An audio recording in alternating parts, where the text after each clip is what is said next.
Thanks for staying with us. Let's start with the nation. Soyinka slams pirates, confraternity for mocking politician. Dariye and Nyame orders regain freedom. 2022 WASC withholds 365,564 results. How to cushion Nigeria's rising debt portfolio by LCCI. Nigeria loses 400,000 barrels of crude oil daily to theft, says Silva. PDP postpones NEC caucus meeting as Atiku-Wike rift deepens. IG dismisses constable. Okay, who has what here? I have the 400,000 barrels of crude oil daily.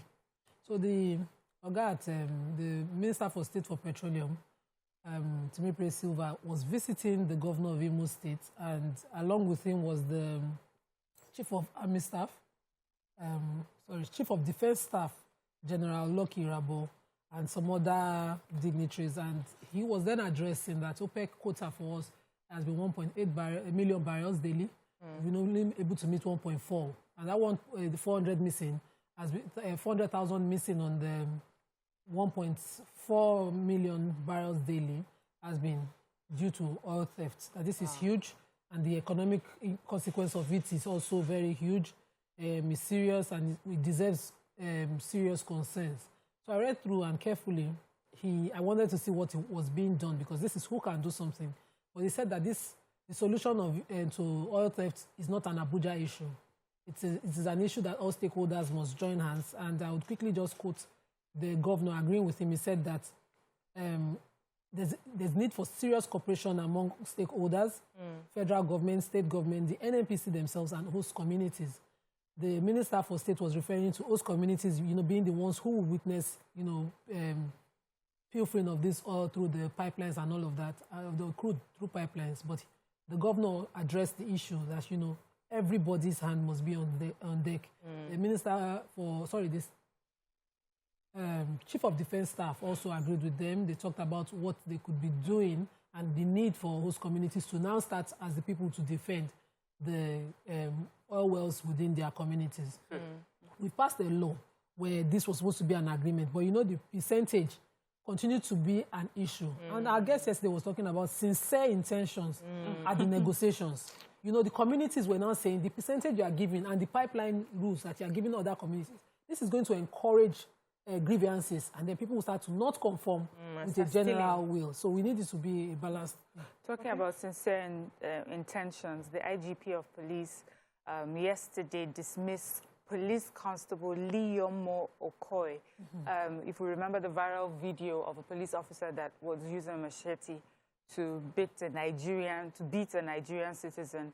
And so the IGP is saying that this dismissal is just to reiterate his commitment to ethical regeneration, restoration of professional standard, and enhancement of anti-corruption drive with dedication to entrenching human rights-driven policing within the country. And he was charging all the commissioners of police, those who are in charge, the supervisory roles of their personnel, and charging them to strictly supervise how they carry out their duties. He says that it's really with sadness that he's received the reports on the brutality and just the way that police officers, some of the police officers have carried, are carrying out their policing. But he is very adamant that he's going to, clean up the system. So I'm very grateful for what he's done. It's a good message that you're sending, and you're setting a good example. So well done, and we hope that this would,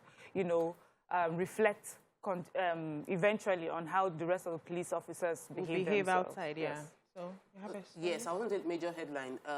The Yoruba Council of Elders held their quarterly meeting in Oyo, and they released a communique. In that communique, signed by the chairman, the secretary, the treasurer, the national welfare officer of the Yoruba Council of Elders, they reiterated their support for the flag bearer of the APC, the presidential flag bearer for APC. They said that the former governor of Lagos State's contribution to strengthening the democracy of Nigeria is enough to help him clinch victory at the 2023 election. They spoke about how he has served at on many levels.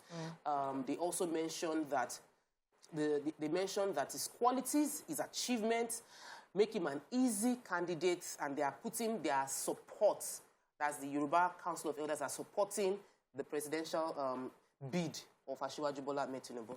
That's pretty much the story. Okay, so they talked about the results of the WAEC, and they said 365,564 candidates that wrote the 2022 West African Senior Secondary School Certificate examinations have been withheld. Their results have been withheld by WAEC, saying that 1,222,505 candidates, representing 76.36% of the 1,601,047 participants that took the examination, had credit in 5 subjects, including English language and mathematics.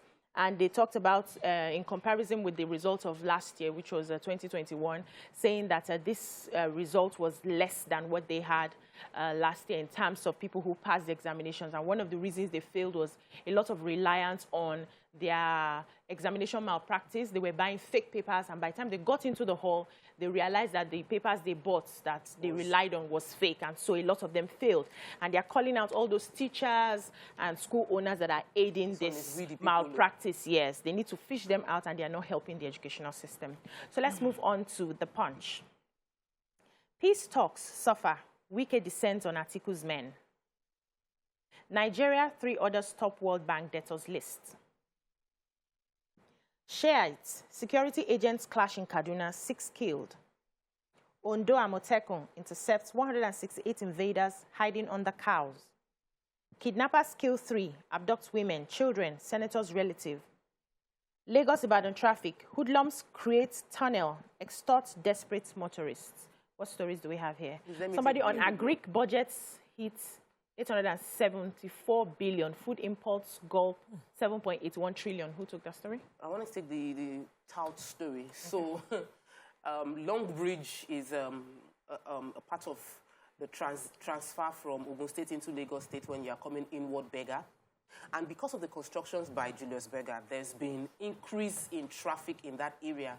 Now we have a group of people, about 6 of them. They dug a tunnel under the Long Bridge, got a pumping machine to take out water because the place is actually flooded, and decided to allow motorists pass through that area, created a tolling system, collected money from every car that passed through that area. By passing under the tunnel, they now face the incoming traffic. They're doing one way. Wow. To get to Berger. Now, we know the traffic is a problem. The reporters from Punch said that they were trying to get the hoodlums. The hoodlums were smoking definitely substance that they shouldn't. They were drinking alcohol from sachets, and they tried to interview them, and they said, we're busy. We cannot say police officers don't know what is going on there, because you cannot carry pumping machine to be pumping water under Long Bridge, and you're nobody's seeing you. They're collecting money. There are things we can do. Yes, Nigerians would always find the wrong way to solve problems, but the police, because it can also be an avenue for crime to take place. So they must shut down this means. It's a bit of hardship for Nigerians. Let us bear the hardship while the road is getting done. It's just for a short while. Yeah. Let's take a short break. The newspaper reviews continues afterwards. Stay with us.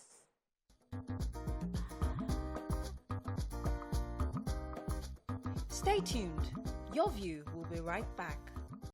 Welcome back. We're still looking at The Punch. You have a Wole Soyinka story. Okay. So, you know, a viral video trending showed the Sea Dogs, that's the pirates confraternity, marching out and, you know, chanting songs detrimental to the personality running for the APC presidential ticket. And he had to address it. According to him, let me even quote him, he said, because it is known worldwide, my affiliations with this confraternity, I must disassociate myself from this that they have done. And I love, you know, he's a very, very... He's very articulate. So he's very articulate. He said,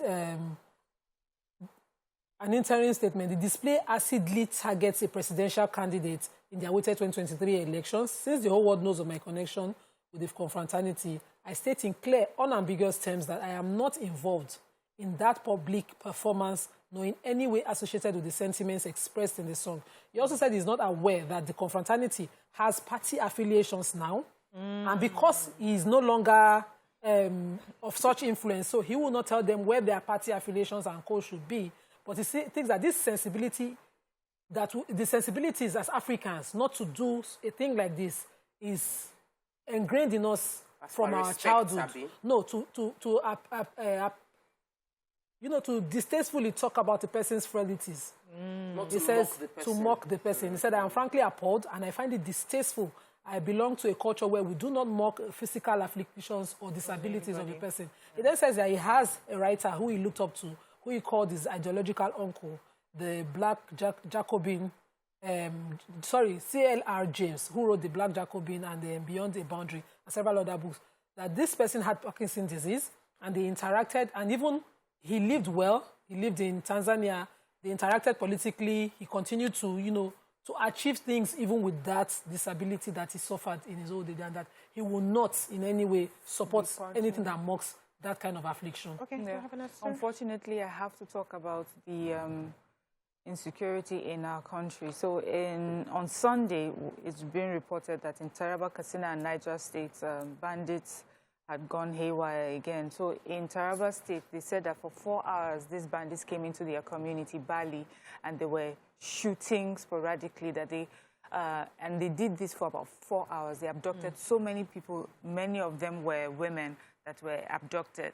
The leader of the community said that 2 of his subjects were killed. The marshals, that they call them, the Taraba marshals at the checkpoint were also killed by these bandits. They did this and went away. After 4 hours, no security came to their rescue. Then another case of terrorists abducted the wife of Mani Keita. He's the younger brother of the senator representing Daura Senatorial District, Katsina State. They said that these bandits came into the area and they went and in the neighborhood, they abducted 2 children in that neighborhood. They said the government arrived the residence of the brother of the senator late at night, abducted the wife, then went to a neighbor house and abducted 2 children after beating up the mother before they took that away. They said they operated for about 2 hours. No one came to their rescue, and they left. And also in Niger State, they said abductees came onto a particular road, they said in Saminaka, and they were shooting sporadically in that area as well. They went into a nearby restaurant. They kidnapped a couple of women. As they were shooting, 2 of their bullets hit 2 fuel tanks, and that exploded. So they said that community is a small community. They're all in panic. They don't know what to do. Yeah, so this story, men of the Ondo State Security Network Agency, also known as Amoteco, said they intercepted another 168 suspected invaders with charms in 2 trucks. 3 days ago, it was 151 suspected invaders who were coming in, and they said they were going to Ondo State. They were intercepted at Songo, and they had to profile the people, realized that they had no business in Ondo State, and so they led them back to where they were coming from. And just now, they have also gotten another 168, and they said that they had to, there was a way they arranged the truck. So they said about 40 motorcycles. They had 40 motorcycles, they had cows, the 168 men were concealed in between the motorcycles and the cows, and they were coming in. And so by the time they questioned them, they found that they had charms with them. They asked them what they were coming to do, and they said they just wanted to move. They had no relatives here, they had no business here. And so Amoteco is crying out and saying that there's a lot of influx of people coming into the western states from the north with no clear cut intention of where to stay, what to do, and they're just coming in. So that's always happened, though. But let's not, because so these are normal migrants. They come, we see them all the time. They come to us for a better. They're not migrants even. They're citizens of Nigeria. So no. But if you have to move, do you have to be sandwiched here? Exactly. Because when we have insecurity, we find out they say that they are external. Yeah, thank you. Let's move on quickly to the Sun, Daily Sun. IPOB names Edoziem as Nnamdi Kanu's replacement. 2023, Atiku Wike peace talks shaky. Nigeria's economy in bad shape, UNDP. Nigerian bank credits to private sector hits 5 trillion in 12 months. Insecurity, Ohaneze knocks Buhari. Terrorists set diesel tanks ablaze in Niger. Buhari consents to indigenous companies' acquisition of Mobile. Nigerians soon to get COVID-19 shots at doorstep, says federal government. Flood kills 3, displaces 495 families in Kano. Soyinka flays viral video of Pirates confraternity song mocking Tinubu. What stories do we have in the Sun? Okay, so I have the Buhari consents to the acquisition of ExxonMobil shares by Seplat Energy. So ExxonMobil have sold the shares of the United States of America in their JV assets with the NNPC, and Seplat acquired those assets. Seplat is a local, an indigenous company, Seplat Energy Offshore Limited, and they've acquired the shares. This has gone both ways. Some people are commending the acquisition, some people are against, but the president has consented to it. Okay. Any other story in the Sun? COVID. So Nigerians will soon get COVID-19 shots at their doorstep. So the federal government has launched what it calls SCALES, SCALES 3.0 National Strategy Program.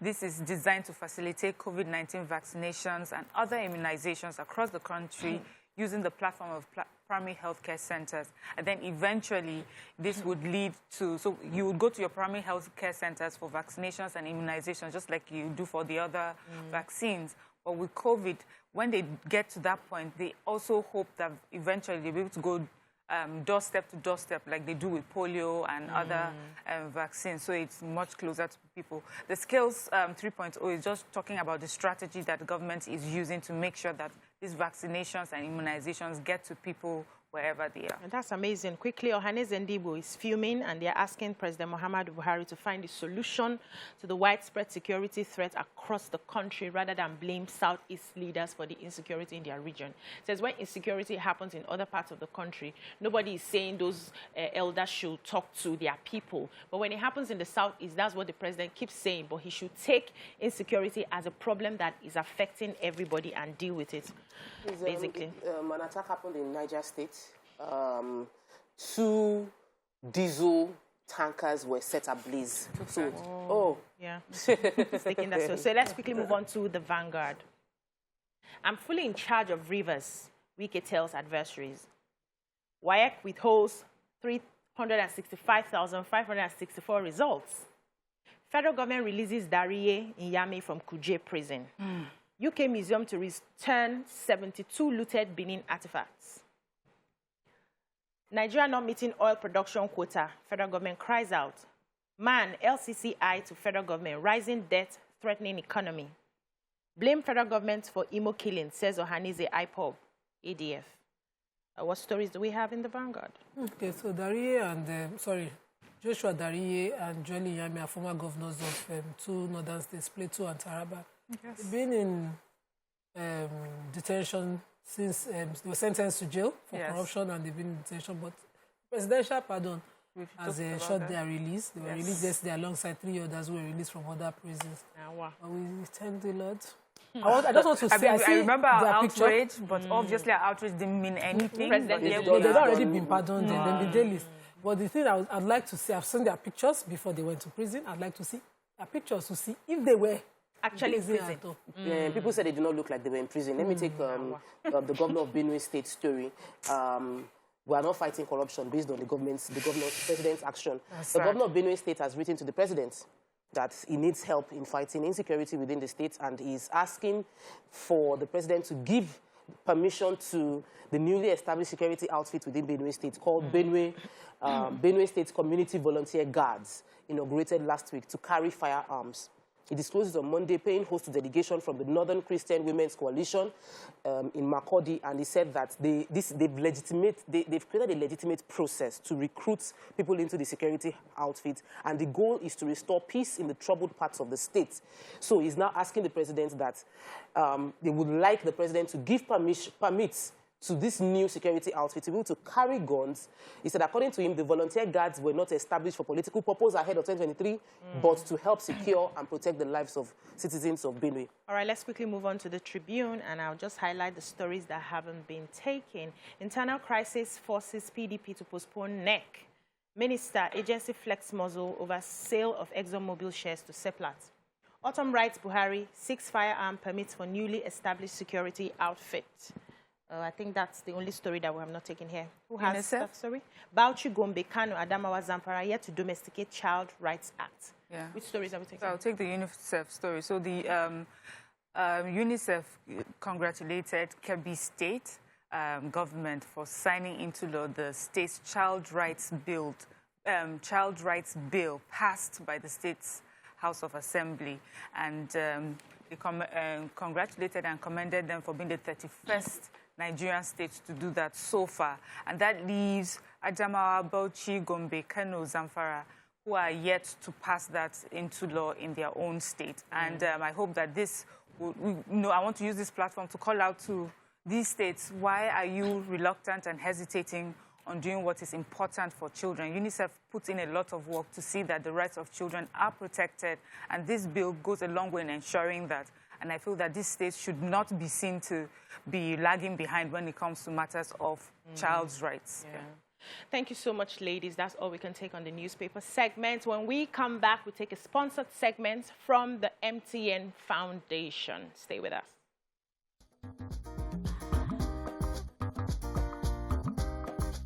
Stay tuned. Your View will be right back.